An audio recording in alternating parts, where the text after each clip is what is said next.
This is the beginning of the next phase of what's going on with this channel.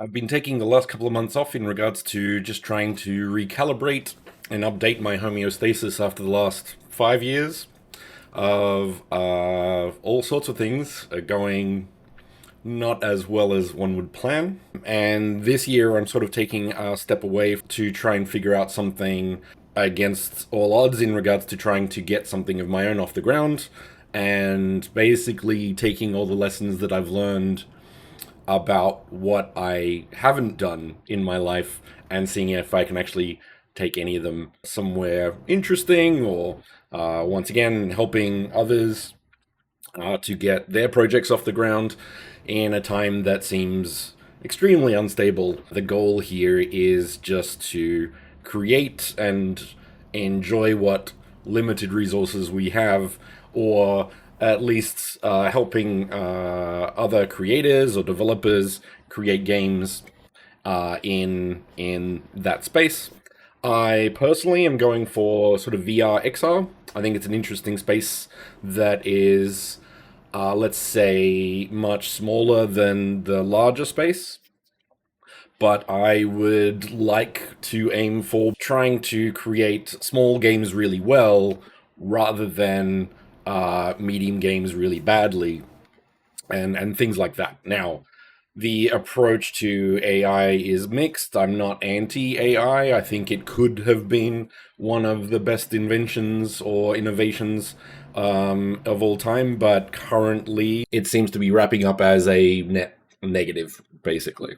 So we'll see how that goes. That said, there is a probable learning curve that may need to happen just because it's being forced down our throats, regardless of what you think about it.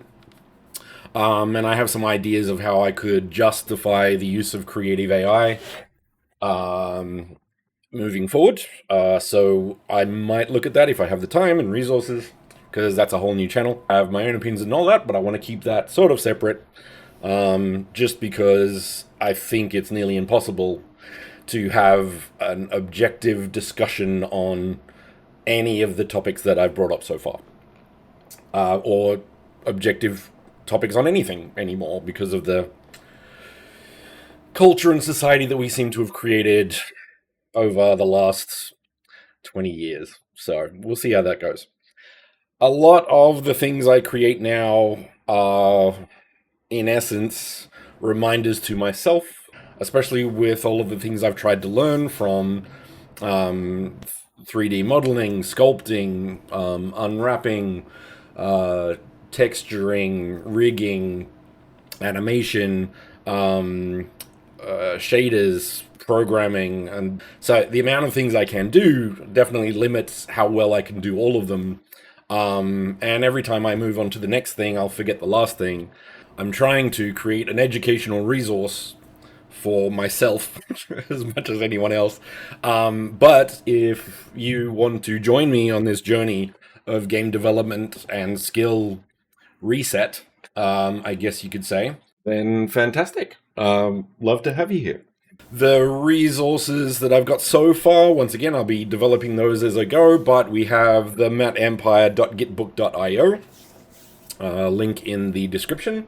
That is going to be a text-based resource in regards to game development. Over time, I hope to add imagery and video for all the tutorials that I create. Focusing mostly on general game development, things that I learn in this process from other sources, going through tutorial hell that everyone seems to, but also trying to get people out of tutorial hell and getting into the projects to learn themselves. But the focus is trying to get people to do things because, me included, for most of my life, is I will learn something and then stop. I do not continue that project until the end because I've learned the thing that I want to technically and then move on to the next thing that I would like to learn. But to be honest, one of the things that I love to do is game design, coming up with ideas, which on their own are kind of worthless. Everyone has ideas, but then taking those ideas to level that makes sense, that could be created and shared with others, either for money or for just experiences. And I find that really interesting. So, for once, I'm hoping to get the processes and the ideas into physical states, kind of, I guess, to see if I'm right about how to do these things. The landscape has changed a lot. We have generations being raised on Roblox and Fortnite, pros and cons to that. But say, for example, like there's an element of gambling, and large companies are doing this as well. Loot boxes and the monetization of everything, in my mind, is kind of one of the worst directions that the games industry has gone, and we're sort of getting to the late stages of that process. So I'm trying to move away from that. I would like to create simple games really well, but as a job or something that would create income, so I can continue to do this. I want to pay my rent. I need to pay. I need to buy food. How far do I have to engage, or a creator has to engage in some of the societal mechanics to advertise and market and build a project or build an experience, and actually get it out there? Because unfortunately, every area is basically saturated. Every box has been checked by so many people, and AI is just gonna really lean into that. So when it comes to content, it's not a case of we have enough, we have too much. I'm older. I was raised on things that didn't have the mechanics that we do by default now. So I kind of wish that we could go back to that a bit, at least. And I don't think we'll be able to anytime soon. But that's what I believe in. I believe in high quality products made by people who care about creating things, rather than low quality products that are made quickly purely for the sake of making money. We all need money, that's a thing, 100%. But where we are, generally speaking, is not that. So, what does that look like? How does it work? What are the things that still work in that realm? I don't know. I'm interested to find out, and explore being a creator in a world of AI, and can it work? And the answer might be no.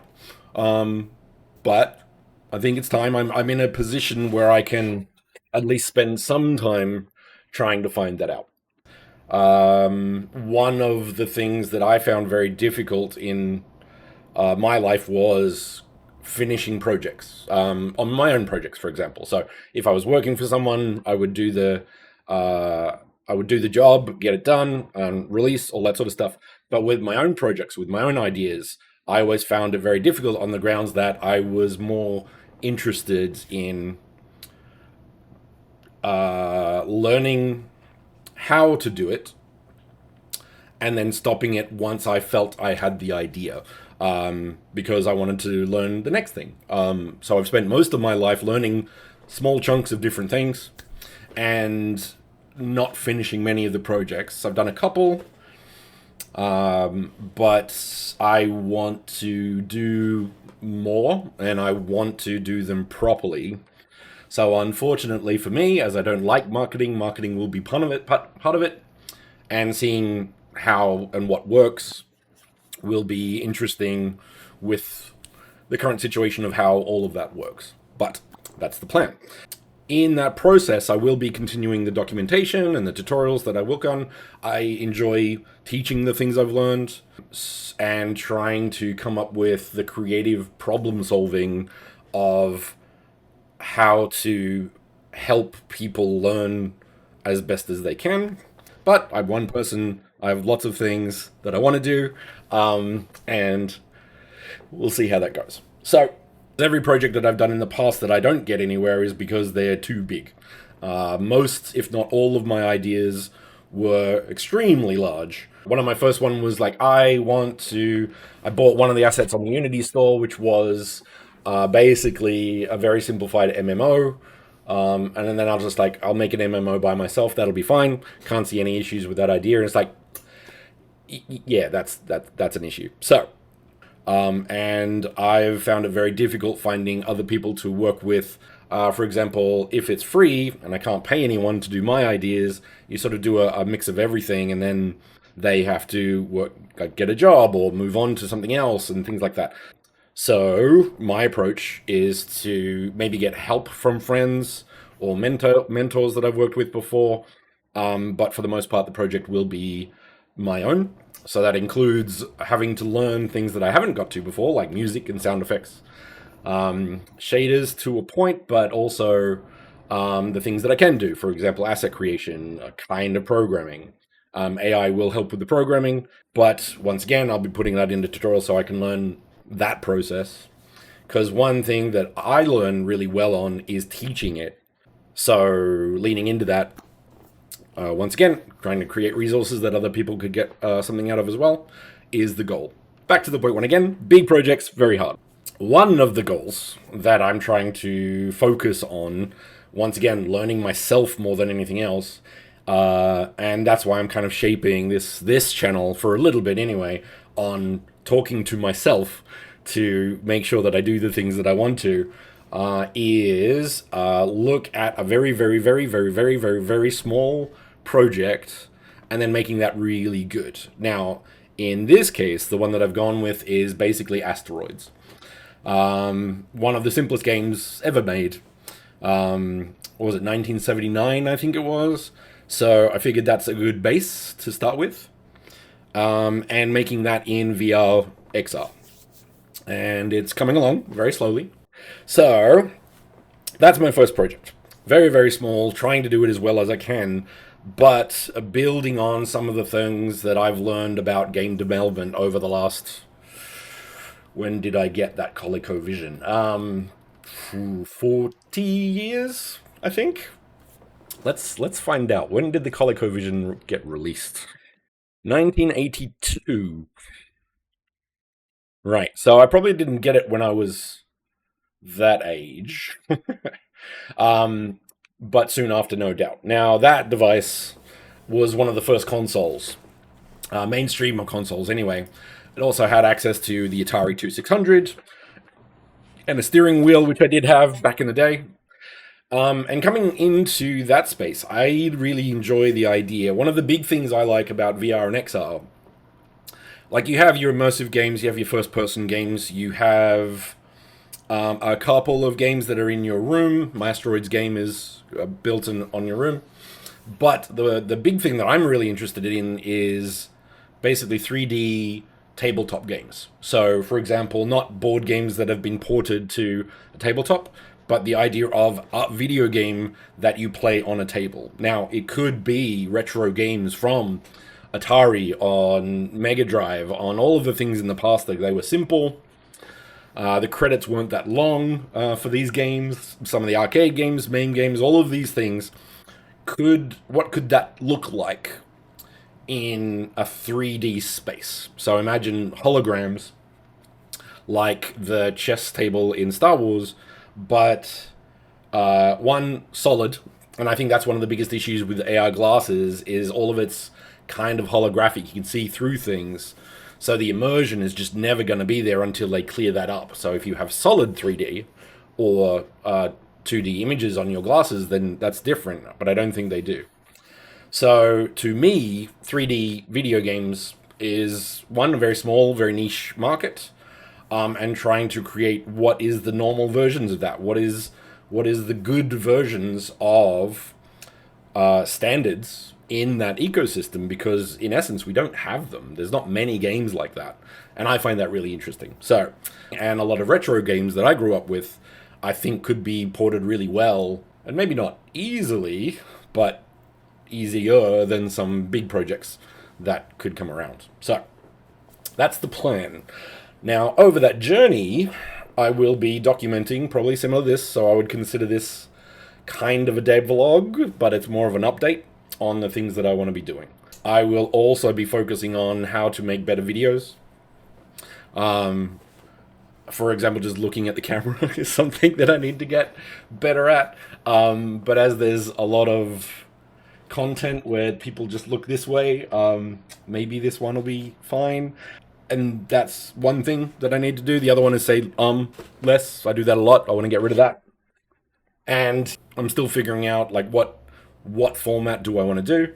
Another thing that I'm looking at is just how do you optimize your process in order to be able to create the content that does the things that I need it to. So, for example, if I stream, can I grab some of that and put that in my videos as B-roll or actual and then talk over the top? Like stacking, I call that stacking. I'm sure there's a better name for it, but using optimized approach to content creation so that you keep things interesting, you save time, especially when you're a solo developer, where the resources are extremely limited to develop the things that you would like to do. From next month, I'm going to be looking at hopefully streaming twice a week, so Tuesdays and Thursdays maybe. I'm going to be focusing on creating art assets, either for the games that I make. I have plans to look at other things that I've been doing. So, on my ArtStation, I have a collection that is purely designed for me to 3D, create 3D from inspiration from things and other things, once again, to improve my sculpting and modeling again, because it's been a while since I've been doing those things. But also, yeah, just creating amazing art that I've seen on ArtStation. So that's the plan there. Teaching Blender, because Blender's getting amazing. The fact that a lot of job listings are factoring Blender as kind of the main 3D tool in comparison to 3D Studio Max, which I learned originally, and Maya is amazing. So getting into Blender is a good skill. But again, then you're looking at the AI making 3D assets and all that sort of stuff as well. Pros and cons, fors and againsts across the board in regards to that. Again, AI is going to be forced down our throats. Learning those skills will be useful. Maybe a dedicated discussion on the pros and cons of AI and the ethical and unethical approaches to it and all of that sort of stuff. So I'll probably be looking at that once again to create these projects at a higher skill that I can do. But also, how can I learn through those processes in regards to either typing it myself or at least understanding programming better so I can do bigger things later in the future. Trying to be objective, trying to understand all of it, I think, is an important level. I'm hoping to, on many of my devlogs or some of my devlogs or tutorials or docs or whatever, but create a list of things to start game development on your own. A lot of the content I will be creating will be both things that I've learned in my life, but also things that I will be learning as I'm doing it on the grounds that I haven't done it before. Those common videos where he's like, I released a game and never got anywhere. I think that's kind of the goal, is learning that process. And my first game is that creative process, the problem solving of how do I make this game fun, interesting, how do I make it appealing, how do I make the gameplay better, how do I make it engaging so you play for longer. All of these sort of things are questions that I need to ask constantly in regards to how do you make an engaging game, but also understanding that my reach is extremely limited at the moment. And I'm fine with that because I'm learning and I love the learning process. I will hate the marketing and outreach approach, but again, it has to be done. The space that we're in now is kind of maybe not post because Roblox and Fortnite. What do you call the Roblox section of Fortnite now? Being post that has created new genres like incremental games. Where, once again, that could be a trend, it could be the new thing. I'm less interested in a lot of those. I guess finding the overlap between where we are today in the wonderful games industry that we now find ourselves in, and where we were once. That's all personal opinion, of course. Also, how to make things more practical rather than theoretical. And I 100% have the issue of sitting on YouTube for hours on end because they've got my algorithm pretty well done. And I hate that. So trying to get off YouTube more so I can start creating more, but then utilizing the resources that all of us have now to make the things that are good and bring people together and all that sort of stuff, I think is very important. So with that, that's kind of an update. Poorly done on running on tangents. Maybe I can edit this into one flow of conversation. But I do hope that you come along for the journey. Of course, like and subscribe if you enjoy this content or would like to see more. Hit the bell because who knows what the algorithm is going to be doing next week. And I will see you in the next one.